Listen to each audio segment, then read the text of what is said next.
करण कारक तृतीया विभक्ति। इसका पहला नियम है कि किसी क्रिया की सिद्धि में जो अत्यंत सहायक होता है उसे करण कारक कहते हैं। यानी कार्य को पूर्ण करने में जो सहायक होता है उसे करण कारक कहते हैं। करण कारक में तृतीया विभक्ति आती है तथा कर्मवाच्य एवं भाववाच्य के कर्ता में भी तृतीया विभक्ति आती है। बच्चों, कर्मवाच्य और भाववाच्य ये आपके वाच्य परिवर्तन में आएंगे। तो वाच्य परिवर्तन में कृतवाच्य, कर्मवाच्य और भाववाच्य ये तीन चीजें आएंगी। उसमें कर्मवाच्य और जो भाववाच्य होता है उसके कर्ता में तृतीय विभक्ति आती है। अब जैसे जागृति ही कलमें लिखती, जागृति कलम से लिखती है। अब इसमें लिखने में सहायक कौन है? कलम है, इसलिए कलम में तृतीय विभक्ति। सेकंड एग्जाम्पल है वैशाली जलेन मुखम प्रक्षालयति। वैशाली जल से मुंह प्रक्षालयति धोती है। अब मुंह धोने में कौन सहायक है? जल, तो इसलिए जल में तृतीया विभक्ति। रामेण दुग्धेन रोटिकाम खादति। राम दूध से रोटी खाता है। अब रोटी खाने में सहायक है दूध, इसलिए दुग्धेन में तृतीया विभक्ति।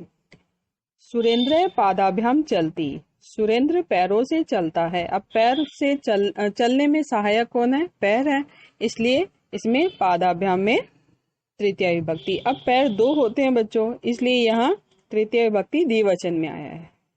फिर है रामेण लेख है लिख्यते। राम के द्वारा लेख लिखा जाता है।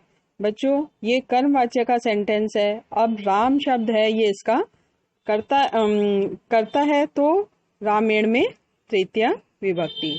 ऐसे मया जलम पियते, मेरे द्वारा जल पिया जाता है, तो इसमें मया में तृतीया विभक्ति। ये अश्मद के शब्द रूप है। अब है तेन हस्यते, ये आपका भाववाच्य का सेंटेंस है। तेन हस्यते, उसके द्वारा हंसा जाता है। यहाँ तेन शब्द है, ये तत्पुलिंग के शब्द रूप है, तृतीया विभक्ति एक वचन, तो तेन हस्यते, उसके द्वारा हंसा जाता है। अब इसका सेकंड नियम, सह साकम सार्धम और समम, यानी ये चार शब्द हैं और चारों का अर्थ एक ही होता है, साथ। इन शब्दों के योग में तृतीया विभक्ति होती है। यानी जहां ये शब्द होंगे, ये चारों एक साथ नहीं होंगे, एक शब्द कोई भी होगा और उसका अर्थ साथ होता है, तो जहां भी ये शब्द होगा उसके योग में तृतीया विभक्ति होती है। जैसे जनकः पुत्रेण सह गच्छति, जनक यानी पिता पुत्र के साथ गच्छति जाता है, तो सह के योग में पुत्रेण में तृतीया विभक्ति। ऐसे सीता गीतया साकम पढ़ती, सीता गीता के साथ पढ़ती है, तो साकम के योग में गीतया में तृतीया विभक्ति। ते स्वय मित्रै सार्धम क्रीडन्ति, वे अपने मित्र के साथ क्रीडन्ति खेलते हैं, तो सार्धम के योग में स्वय मित्रै में तृतीया विभक्ति। त्वम गुरुणा समम वेद पाठम करोषि, तुम गुरु के साथ वेद पाठ करोषि करते हो, तो समम के योग में गुरुणा में तृतीया विभक्ति। फिफ्थ है सीता रामेण सह वनम गच्छति, सीता राम के साथ वन जाती है, तो सह के योग में रामेण में तृतीया विभक्ति। नेक्स्ट है छात्र है शिक्षकेण सह या समम पढ़ती, छात्र शिक्षक के साथ पढ़ता है, तो सह या समम के योग में शिक्षकेण में तृतीय विभक्ति। अब तीसरा नियम, जिस अंग विशेष से शरीर का विकार जाना जाता है उस अंगवाचक शब्द में तृतीय विभक्ति होती है। जैसे स नेत्रेण काणे अस्ति, वह नेत्रेण आंख से काणे अस्ति काना है, तो वह आंख से या नेत्र से काना है। यहाँ नेत्र से शरीर का विकार जाना जा रहा है, इसलिए नेत्रेण में तृतीय विभक्ति। सेकंड है बालक कर्णेन बधिर वर्तते, बालक कान से बहरा है, तो कान से बहरा है, तो कान से शरीर का विकार मालूम हो रहा है, इसलिए कर्णेन में तृतीय विभक्ति। साधु पादेन खंजय अस्ति, साधु पैर से लंगड़ा है, अब पादेन में तृतीय विभक्ति।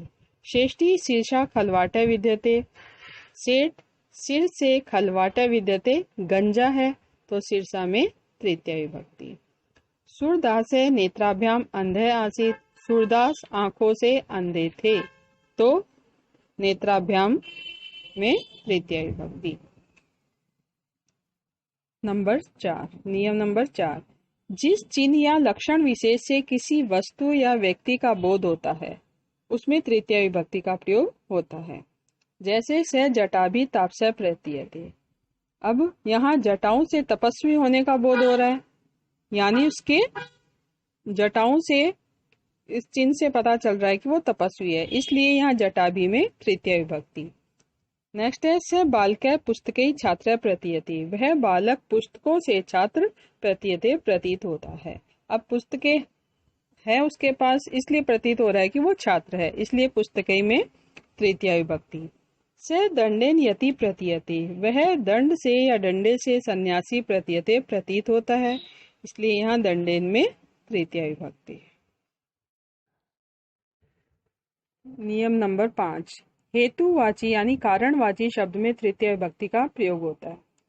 जैसे पुण्येन हरि दृष्ट है। पुण्य से हरि के दर्शन होते हैं। अब बच्चों, हरि के दर्शन करने में सहायक कौन है? पुण्य, यानी पुण्य ही कारण है हरि के या ईश्वर के दर्शन करने में, इसलिए पुण्येन में तृतीय विभक्ति। से अध्ययनेन वस्ति। वह अध्ययन के लिए वस्ति निवास करता है। अब वो यहाँ निवास करने का कारण क्या है? अध्ययन के लिए, पढ़ने के लिए, तो अध्ययनेन में तृतीय विभक्ति। विद्याया यश वर्धते। विद्या से यश बढ़ता है। अब यश बढ़ने में कौन सहायक है? विद्या, तो विद्या में तृतीय विभक्ति। नेक्स्ट है विद्या विनयेन शोभते। विनम्रता से विद्या सुशोभित होती है। अब विद्या सुशोभित होने में कारण कौन है? विनम्रता, तो इसलिए विनयेन में तृतीय विभक्ति। नंबर 6, प्रकृति यानी स्वभाव आदि क्रिया विशेषण शब्दों में तृतीय विभक्ति का प्रयोग होता है। जैसे स प्रकृत्या साधु अस्ति। वह प्रकृति से यानी स्वभाव से साधु यानी सज्जन है। वह स्वभाव से सज्जन है। अब बच्चों, यहाँ प्रकृति है, ये क्रिया विशेषण शब्द है, तो इसलिए इसमें तृतीय विभक्ति का प्रयोग होगा। अब प्रकृति शब्द है, इसके ये स्त्रीलिंग है, तो इसके शब्द रूप मति के ही समान चलेंगे। तो स प्रकृत्या साधु अस्ति, प्रकृत्या में तृतीय विभक्ति। गणेश सुखेन जीवती। गणेश सुख पूर्वक जीता है, तो सुखेन सुख से जीता है, ये उसका स्वभाव है, इसलिए सुखेन में तृतीय विभक्ति। प्रियंका सरलताया लिखती। प्रियंका सरलता से लिखती है। अब सरलता उसका स्वभाव है बच्चों, लिखने का स्वभाव। जैसे कई बच्चे होते हैं, वो लिखने में उनको बहुत कठिनाई होती है, अच्छा नहीं लगता उनको, लेकिन ये प्रियंका है, वो सरलता आसानी से लिखती है, तो ये उसका स्वभाव है, इसलिए सरलताया में तृतीय विभक्ति। मूर्ख दुखेन जीवती। मूर्ख दुख से जीता है, यानी इसका स्वभाव ये होता है, वो हमेशा दुखी रहता है, इसलिए यहाँ दुखेन में तृतीय विभक्ति। अब है नियम नंबर 7, निषेधार्थक। निषेध होता है मना करने के लिए, तो निषेधार्थक अलम शब्द के योग में तृतीय विभक्ति का प्रयोग होता है। अब बच्चों, जहां अलम शब्द आ गया और मना करने के अर्थ में है, वहां तृतीय विभक्ति होगी, क्योंकि इस अलम के योग में और भी विभक्ति आती है जो कि हम आगे पढ़ेंगे। तो अगर मना करने के लिए है, तब यहाँ तृतीय विभक्ति का प्रयोग होगा। जैसे अलम हसीतेन।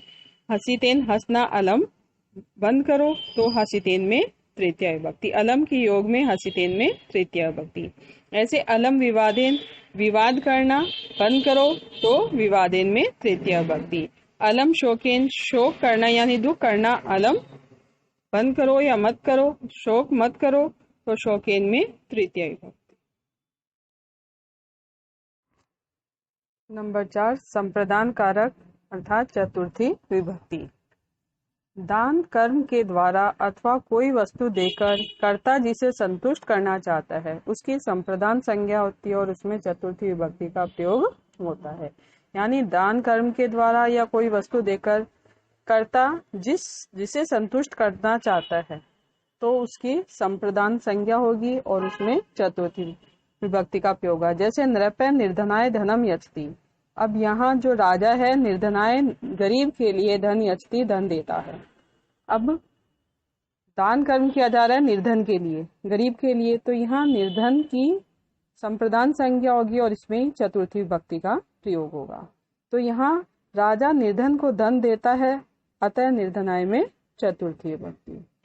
ऐसे बालक है स्वयं मित्राय पुस्तकम ददाति। बालक अपने मित्र को पुस्तक देता है, तो अपने मित्र को पुस्तक दी जा रही है तो स्वयं मित्राय में चतुर्थी विभक्ति। फिर है धनिक है याचकाय वस्त्रम यचती। धनवान याचक यानी भिखारी को वस्त्रम यचती वस्त्र देता है, तो भिखारी को वस्त्र देकर संतुष्ट किया जा रहा है तो याचकाय में चतुर्थी विभक्ति। इसका दूसरा नियम है रुच यानी अच्छा लगना। रुच अर्थ वाली धातुओं के साथ चतुर्थी विभक्ति होती है, यानी जिसे कोई वस्तु अच्छी लगती है उसमें चतुर्थी विभक्ति आती है, और जो वस्तु अच्छी लगती है उसमें प्रथमा विभक्ति ही आती है, यानी जिस व्यक्ति को अच्छी लगती है उसमें चतुर्थी आएगी, और जो वस्तु अच्छी लगती है उसमें प्रथमा विभक्ति आती है। जैसे भक्ताय रामायणम रोचते, भक्त को रामायण अच्छी लगती है, तो यहाँ बच्चों भक्त को रामायण अच्छी लगती है तो भक्त में चतुर्थी विभक्ति आएगी, और रामायण अच्छी लगती है इसलिए रामायण में प्रथमा विभक्ति। तो भक्ताय रामायणम रोचते, तो रुच धातु के योग में भक्ताय में चतुर्थी विभक्ति। नेक्स्ट है बालकाय मोदकानी रोचन्ते, बालक को लड्डू अच्छे लगते हैं, तो रुच धातु के योग में बालकाय में चतुर्थी विभक्ति। गणेशाय दुग्धम स्वदत्ते, गणेश को दूध स्वादिष्ट लगता है, तो अच्छा लगता है यानी, तो स्वदत्ते के योग में गणेशाय में चतुर्थी विभक्ति। मह्यम त्वम रोचसे, मुझे तुम अच्छे लगते हो, तो रुच धातु के योग में मह्यम में चतुर्थी विभक्ति। नियम 3, क्रुद्ध यानी क्रोध करना, द्रोह करना, ईर्ष्य यानी ईर्ष्या करना, असूय यानी दोष निकालना या निंदा करना। इन धातुओं के योग में तथा इन धातुओं के समान अर्थ वाली यानी इनके जैसी जो अर्थ स्पष्ट करते हो ऐसे अर्थ वाली अन्य धातुओं के योग में जिसके ऊपर क्रोध आदि किया जाता है उसकी संप्रदान संज्ञा होती है और उसमें चतुर्थी विभक्ति का प्रयोग होता है। यानी जिसके ऊपर क्रोध, द्रोह, ईर्ष्या आदि की जाती है उसमें चतुर्थी विभक्ति का प्रयोग होता है। जैसे पिता पुत्राय क्रुध्यति, अब पिता पुत्र पर क्रोध करता है, अब पुत्र पर क्रोध किया जा रहा है तो क्रुद्ध धातु के योग में पुत्राय में चतुर्थी विभक्ति। किंक्रय नृपाय दुह्यति, किंक्रय यानी नौकर, नृपाय राजा पर द्रोहति द्रोह करता है या राजा से द्रोह करता है, तो द्रोह धातु के योग में नृपाय में चतुर्थी विभक्ति। दुर्जनः सज्जनाय ईर्ष्यति, दुर्जन सज्जन से ईर्ष्या करता है, तो ईर्ष्य धातु के योग में सज्जनाय में चतुर्थी विभक्ति। सुरेशे महेशाय असूयति, सुरेश महेश की असूयति निंदा करता है, तो असूय धातु के योग में महेशाय में चतुर्थी विभक्ति। अब है नियम 4, स्प्रेह यानी चाहना, धातु के प्रयोग में जो प्रिय होता है उसकी संप्रदान संज्ञा होती है और संप्रदान में चतुर्थी विभक्ति का प्रयोग होता है। जैसे बालकै पुष्पाय स्प्रेयति, बालक को पुष्प अच्छे लगते हैं, तो स्प्रेह धातु के योग में पुष्पाय में चतुर्थी विभक्ति। नेक्स्ट नियम है नमः यानी नमस्कार करना, स्वस्ति यानी कल्याण, स्वहा यानी आहुति, स्वधा यानी हवि का दान, अलम समर्थ अर्थ में और वृषट यानी हवि का दान। इन शब्दों के योग में चतुर्थी विभक्ति होती है। अब बच्चों अलम यहाँ समर्थ अर्थ में आया है तो यहाँ चतुर्थी विभक्ति होगी, और अलम मना करने निषेध के अर्थ में आता है तो तृतीय विभक्ति का प्रयोग होता है। जैसे रामाय नमः, राम को नमस्कार, तो नमः के योग में रामाय में चतुर्थी विभक्ति। गणेशाय स्वस्ति, गणेश का कल्याण हो, तो स्वस्ति के योग में गणेशाय में चतुर्थी विभक्ति। नेक्स्ट है प्रजापते स्वाहा, प्रजापति को आहुति, स्वाहा यानी आहुति, तो स्वाहा के योग में प्रजापते में चतुर्थी विभक्ति। अब पितृभ्य स्वधा, पितरों के लिए हवि का दान, तो स्वधा के योग में पितृभ्य में चतुर्थी विभक्ति। सूर्याय वृष्ट, सूर्य के लिए हवि का दान, तो वृषट के योग में सूर्याय में चतुर्थी विभक्ति। नेक्स्ट है दैत्यभ्य हरिम अलम, राक्षसों के लिए हरि अलम यानी समर्थ है, तो अलम के योग में दैत्यभ्य में चतुर्थी विभक्ति। नियम नंबर 6, धारण करना धातु के योग में जो ऋणदाता होता है उसकी संप्रदान संज्ञा होती है और संप्रदान में चतुर्थी विभक्ति का प्रयोग होता है। जैसे देवदत्त है यज्ञदत्ताय शतम धारयति, देवदत्त यज्ञ दत्त का 100 रुपए का धारयति ऋणी है या 100 रुपए को धारण करता है। तो यहाँ यज्ञदत्त है वो देवदत्त का ऋणी है 100 रुपए का, इसलिए यज्ञदत्त में चतुर्थी विभक्ति। अब है नेक्स्ट नियम, जिस प्रयोजन के लिए जो क्रिया की जाती है उसके प्रयोजनवाची शब्द में चतुर्थी विभक्ति होती है। जैसे स मोक्षाय हरिम भजती, वह मोक्ष के लिए हरि को भजता है यानी ईश्वर को याद करता है। तो अब मोक्ष प्राप्ति के लिए ईश्वर को याद किया जा रहा है, तो यहाँ पर प्रयोजन हो गया मोक्ष के लिए, तो इसलिए मोक्षाय में चतुर्थी विभक्ति। बालक दुग्धाय क्रदंती, बालक दूध के लिए रोता है। अब रोने का प्रयोजन है दूध, इसलिए दुग्धाय में चतुर्थी विभक्ति।